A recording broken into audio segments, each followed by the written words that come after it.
लंबा प्रकरण था। अभी हम उसका उसी स्थान पर आते हैं कि उस राजा ने राम राय ने जब वो सतगुरु गरीबदास महाराज की वाणी वासियर गांव के अंदर जिला लुधियाना पंजाब में सुनी, सुबह सुबह एकदम बंदी छोड़ गरीबदास जी की वाणी के अंदर वो आकर्षण है कि ये परमात्मा की वाणी है और आत्मा जो है ये उसका अंश है कबीर साहब का, गरीबदास जियों का।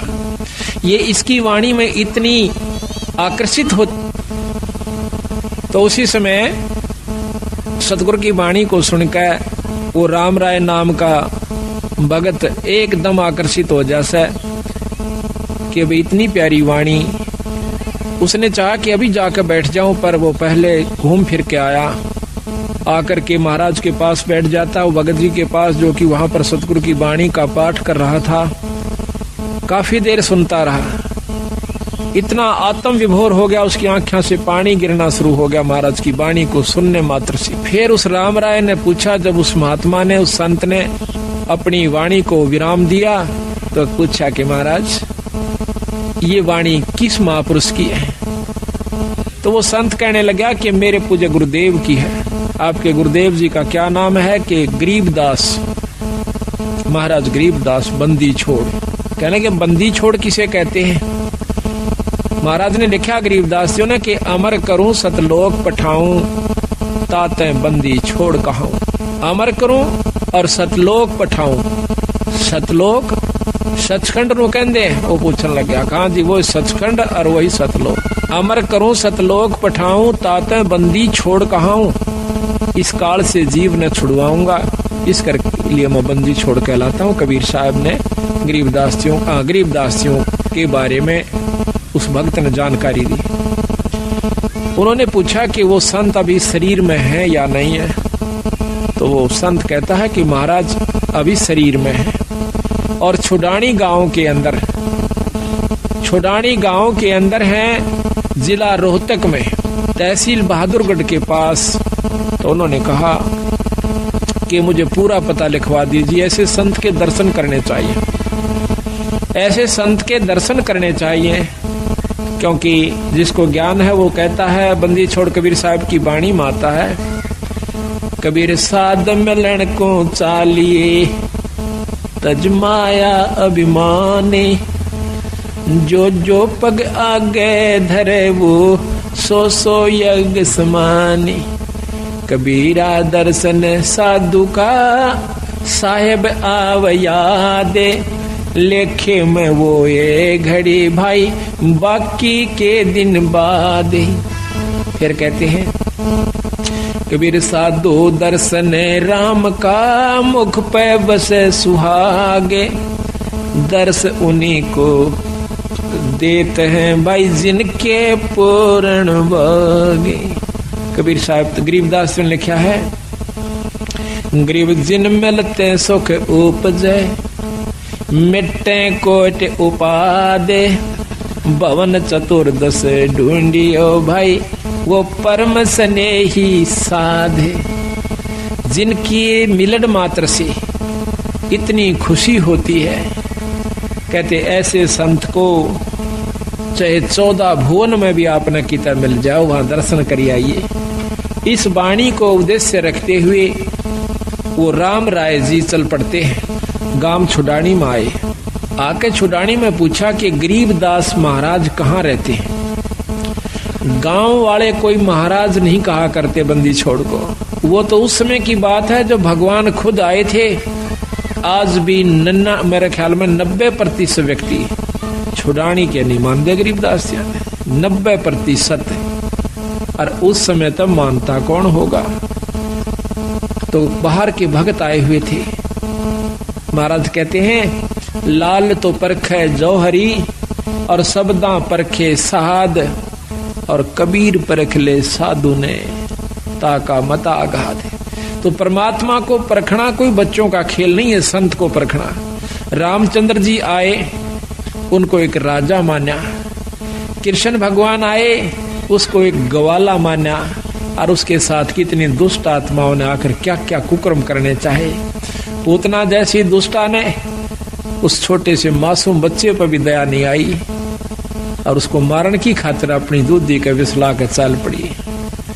और उस चानोर कैसे नीच ने इतना बड़ा पहलवान था और उस 15 साल के बच्चे की गेला कुश्ती करने की चुनौती दे दी।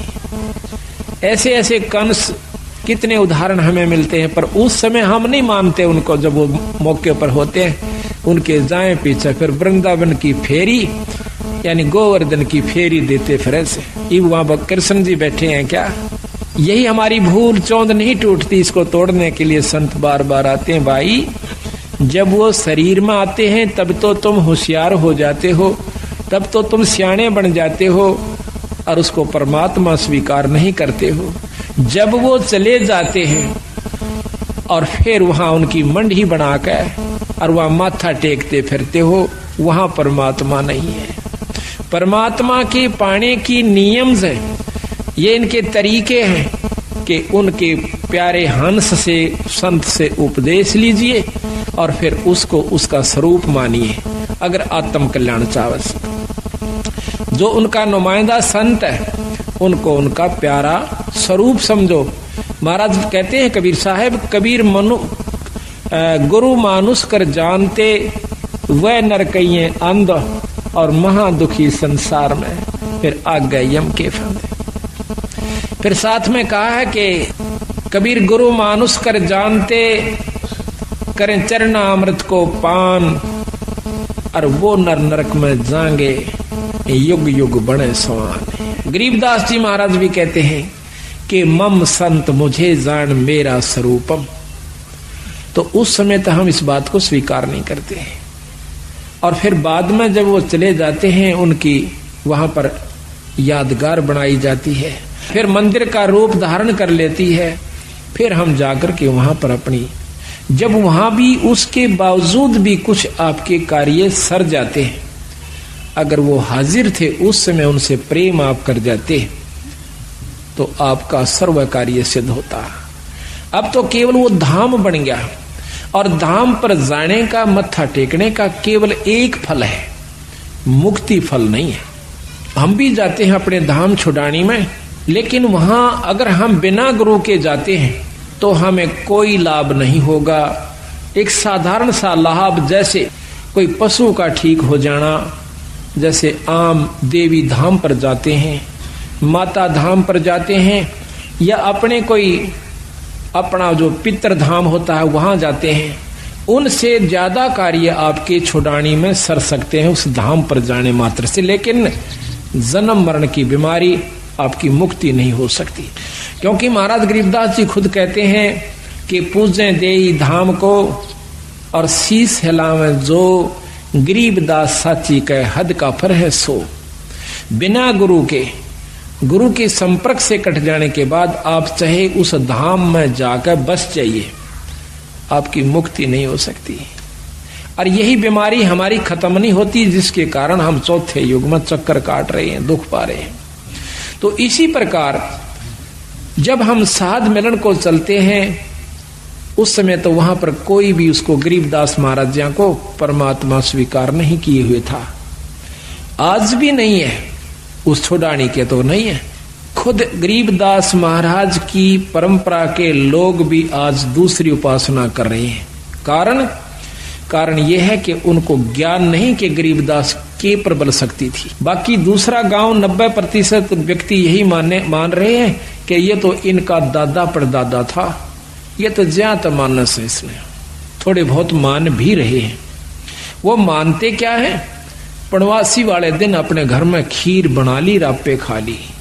ये मान हो रही से छुड़ाने के अंदर गरीबदासियों को मानने वालों की। और आज भी वो मूर्ख लोग जिन्होंने ज्ञान नहीं है, वो भी केवल न्यू कैसे कि बस धाम में माथा टेक ले, तेरा गुजारा ठीक हो जाएगा, पार हो जाएगा। और यही कारण था कि 250 वर्ष हो गए बंदी छोड़ने, 350 वर्ष हो गए, उन्होंने उन व्यक्तियों को सहयोग नहीं दिया जो कि गलत मार्गदर्शन कर रहे थे। यही कारण था कि केवल 10-5 व्यक्ति गांव में सिर्फ इतनी को छोटी मोटी मान के कुछ घर थे जो गरीबदास को, वैसे स्वाभाविक जैसे आम लोग कहते हैं हम तो गैस को मानते हैं, कोई कहते हैं द्वास को, तो वो कहते हैं हम पूर्णमासी को और छुड़ानी में जाते हैं। बस उनको ये नहीं मालूम कि वहां क्या परम शक्ति दबिया हुआ खजाना उस पूर्ण ब्रह्म परमात्मा का है। तो जब सतगुरु ने रजा करी, महाराज कहते हैं सतगुर नाल वड़ियाइयां जिन जाहे तिन दे। सतगुर नाल वड़ियाइयां उस बंदी छोड़ के हाथ में बढ़ाई है, वो किसने देवस है और किससे अपना काम करवावस है। आज उनकी कृपा से आज हरियाणा में कितनी मौज कर दी बंदी छोड़ ने। और अब तो ये एक विस्फोट हो चुका है बंदी छोड़ की असली वस्तु का। अब तो ये फैलता जा रहा है, इतना फैल रहा है कि ये तो यथार्थ वस्तु है। छोटे छोटे बच्चे भी इस बात को समझ चुके हैं कि ये वस्तु, ये पूर्ण परमात्मा है और इनसे पूर्ण लाभ, पूर्ण मुक्ति हो सकती है। लेकिन वहां के भक्तजन आज भी इस बात को स्वीकार नहीं करे हुए। कारण यही है कि ज्ञान नहीं हुआ, और ज्ञान देने वाला कोई जाता था तो उसकी रहनी में फर्क था, उसकी करनी में फर्क था। आप उसमें आचरण नहीं था, औरों को ग्रंथ साहब सुनाता था, तो उसकी बात का असर 1, 2, 4 बार, साल 2 साल हो सकता है। लेकिन असर उसका होता है जो खुद करे और दूसरा ने फिर करके दिखावे। अब देखो भाई, मन ने तो इसमतिया ढूंढ के वस्तु पाई है, आप भी इसको ये लाभ उठा सकते हो। तो उसने पूछा वायस राम राय ने कि भाई गरीबदास महाराज से मिलना है। प्रथम तो वहां के व्यक्तियों ने मजाक करा, नो बोला रहा उस बौड़िए ने कैसे ना, वो बौड़िया है उस छोरी का छोरा।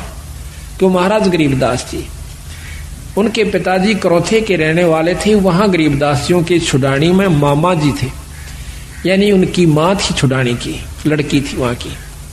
तो इस करके उसको रानी का लड़का कहा करते थे, भाणजा कहा करते थे। ने बोले रो बौड़िए न कैसे महाराज। अब उसने सोचा कि वैसे बंटता होगा, दूसरे जो साथ में था उसने बता दिया कि सामने चला जा भाई। और वहां गरीबू बैठा से बंदी छोड़ को इस भाषा में वो लोग बोलते थे। तो वो चला गया, वहां जाकर देखा कि महाराज गरीबदास जी घर पर नहीं थे। 5-4 भक्तजन आए हुए थे। तो उन्होंने से पूछा कि गरीबदास महाराज से मिलना चाहता हूं, मैं पंजाब से आया हूं। तो वो कहने लगे बैठ जाओ, आओ नहाओ स्नान करो, भोजन पाओ। घर वाले कहने लगे, तो वो कहने लगा मैं महाराज जी से मिलना चाहता हूं। कि महाराज जी तो खेत में गए हैं। किस तरफ गए हैं? जंगल में। कि बैठ जाओ आ जाएंगे। कितनी देर में आओगे? अक ये मालूम नहीं, आवत ही बाजे में, अरे ना हो तो शाम तक ना। उनकी मौज से उन्हें सोचा जब इतनी दूर से आ गया हूं तो क्यों ना 10 कदम और खेत की तरफ धर लूं। इतना उतावला हो रहा था कि भगवान के दर्शन करूं। साधु दर्शन राम का, ईश्वरीय दर्शन होता है संत। इतना उतावला हो कहता है कि मुझे रास्ता बताइए, मैं खेत में मिल लूंगा भगवान से। तो उन्होंने कहा कि नहीं आप यहीं रुकिए, अगर नहीं मुझे रास्ता बताइए।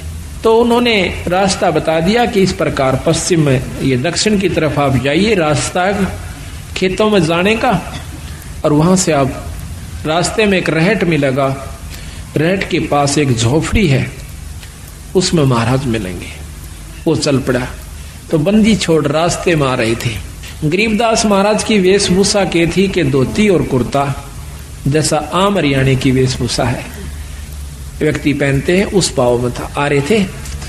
तो उसने राम राय ने बंदी छोड़ से पूछा कि भाई मैंने महाराज गरीबदास का स्थान बताइए। बताते ही इधर खेतों में रहते आए हुए। अब सतगुरु महाराज ने सोचा कि जय मैं इसको अभी बता देता हूं कि मैं गरीबदास हूं, तो ये मेरी बात एक नहीं सुनेगा, क्योंकि इसके मन में जो संत वेशभूषा है वह कुछ और है।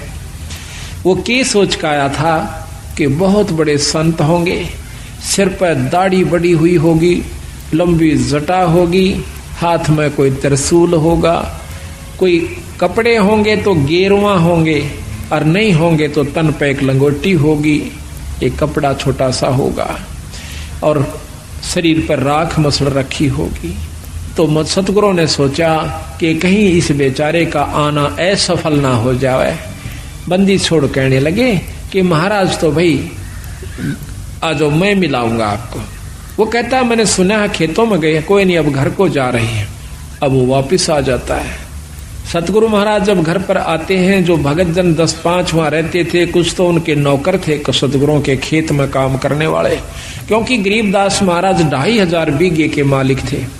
उस समय वो बीघा आज के 2.5 बीघे के बराबर, 2.25 बीघे के समान होता, जो कि 1 किले से थोड़ा ही कम होता है।